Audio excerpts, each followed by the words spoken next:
Hey guys, so let's do a quick recap of everything we've tackled in this past 2 weeks, which is week 3 and 4. We've been concentrating on the shield effect. So here I'm just playing out the entire shot. So for now, scene 1, shot 1 is complete. We've done the portal effect.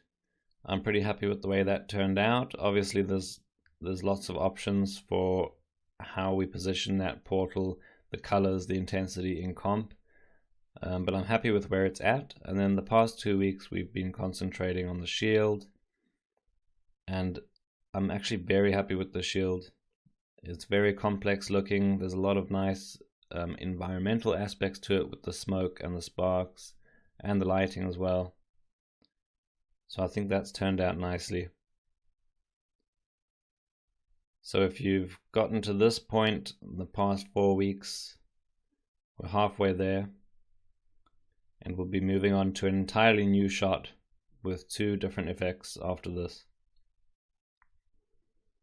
But I'm pretty happy with this, with these 2 effects.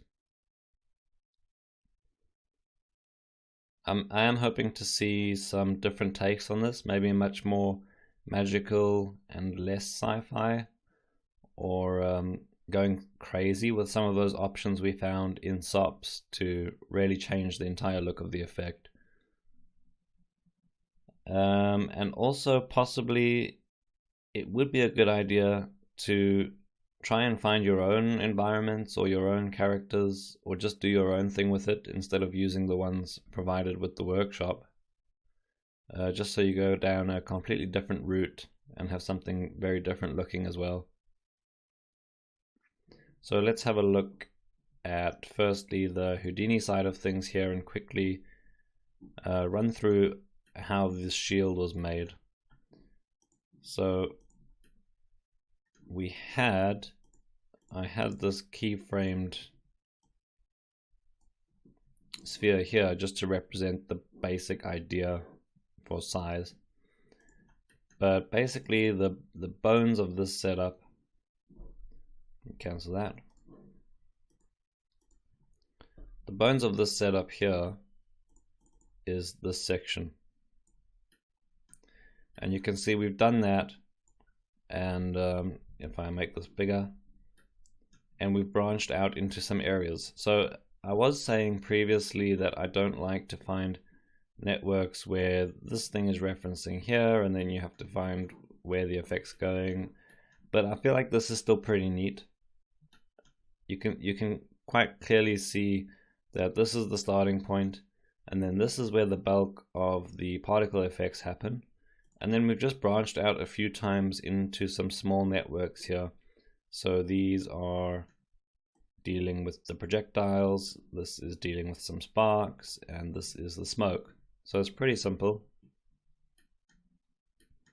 So if we come back up here just as a reminder, all I did was made a sphere at the origin, and we just made sure that that moved where the character moved here based on the character's position.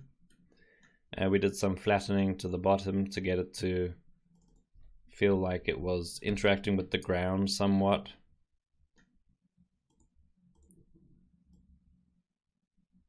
So you can see there's some bending here, and it should be flat along the ground. And then really it's all about the sourcing. So in this case, just randomly scattering 2 points at a time, different every frame, and we used a pop just to make those points exist for 2 frames, and then we had a normal. So all I did was keep the points on this side of the sphere and use that normal as well to try and make the projectiles look like they're traveling from the right direction.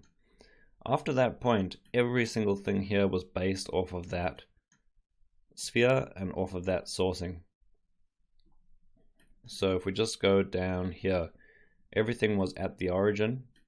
You can see I've moved the sourcing points to the origin, I've moved the shield to the origin. And if we look at the small details here in this setup, basically I was just adding velocity to those points. Here is scattered points on the shield, and that's quite a lot of points there, and we just transferred our initial points to generate a source. So that became our new source for the pops over here, and the basis of that, and as you've seen in my other effect, is a volume sim.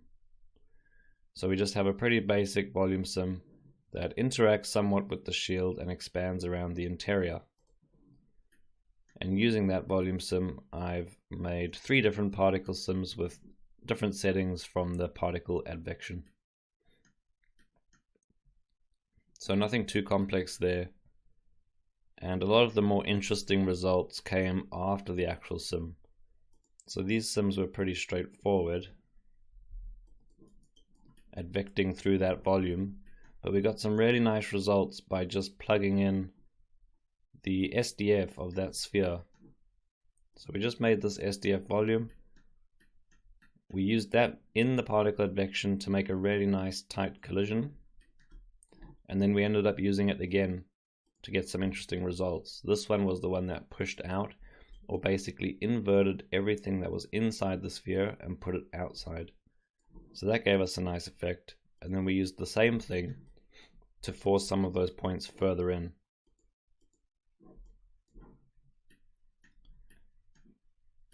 And with some colors and those kind of tweaks, we got some pretty nice particle layers here to work with. Let's see if this doesn't take too long to load.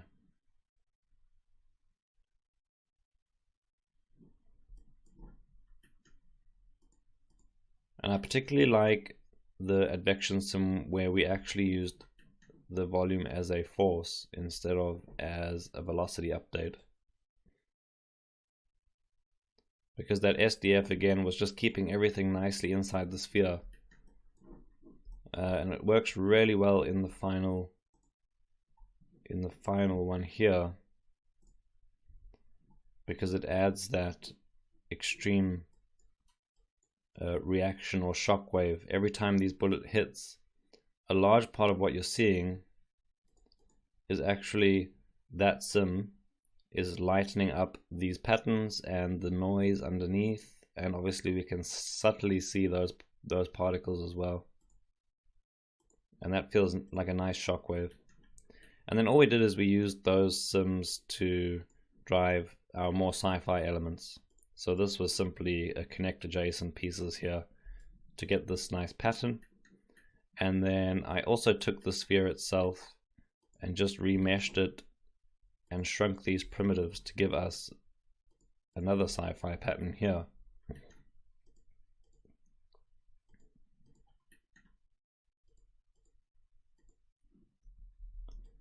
So pretty happy with how that came out in the final result as well. It's subtle, but you can see it.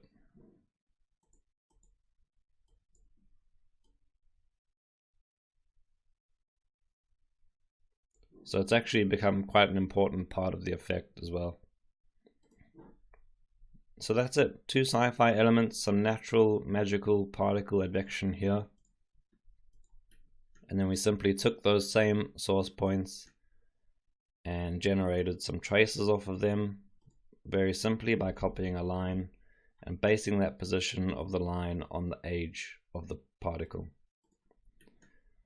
And that became our projectiles. So the idea here is we have a point in space that's existing in one location but for 2 frames. So the first frame we copy that line onto that point, but we make sure that it's offset by a certain amount. And then the next frame of that point's life, we take off that offset. So it appears to move from here to here. So very basic projectiles there. And then using that source and velocity, we just shot some basic dumb particles out of that point. Nothing fancy here except that I copied some extra detail onto those sparks. So maybe a bit too visible in our end result, but I think you kind of get the idea that you can actually make them look a little bit more interesting than just lines.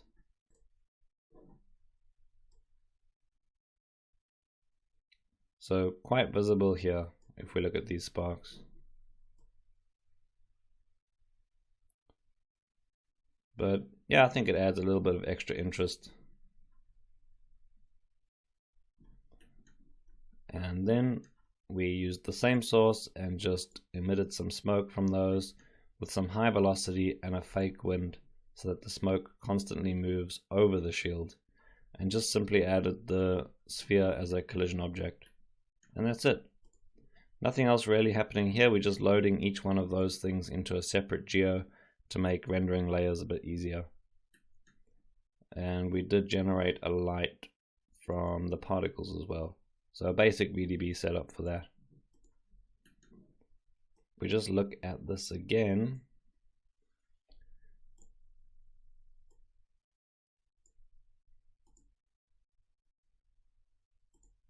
It's come together nicely.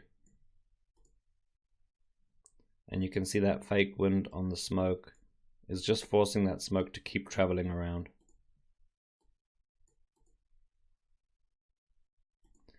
So to do a quick recap of the comp as well.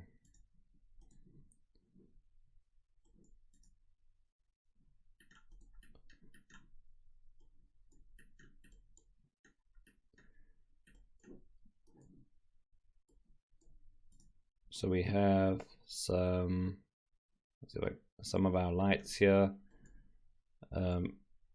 I haven't changed anything. This is just merging onto the background, and I've written out a pre-comp of all of that together. You can see that glow is picking up pretty strong there. Then we have the portal effects there, and if I come down here,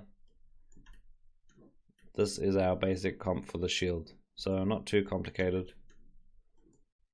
Basically just finding a way to balance all of these separate layers together in a way that neither of them takes over from the other one, and everything is just visible enough against each other. And you can see I ended up boosting the reflection a bit.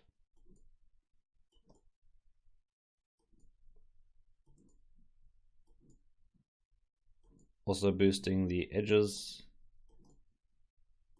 and that's it. Then a basic gain down, added our glow, gained that back up, did some grading on it, and a displace. And we have this displace here as well.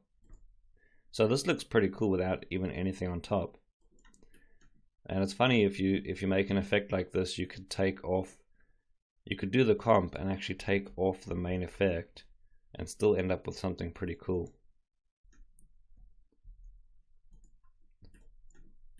So nothing much changed there, and here we have our volume that I just changed the color of in comp to try and sit better with the effect. Some sparks and our projectiles. So if you've seen the videos prior to this one, we went through the comp. This is pretty much the same, and that's it, done. Bear in mind, if you're going to write out a preview and we're using the LUT here, this LUT being on in the viewer doesn't mean it's going to write the movie out with the LUT on. So you do need to put down an OCIO color space node and actually choose the LUT here before you write the movie out. And that's it. So that's a quick recap of the Houdini scene and the comp for the shield. So I hope you enjoyed these effects, and I'll see you guys in week 5, where we'll start with a brand new shot. So I'll see you then.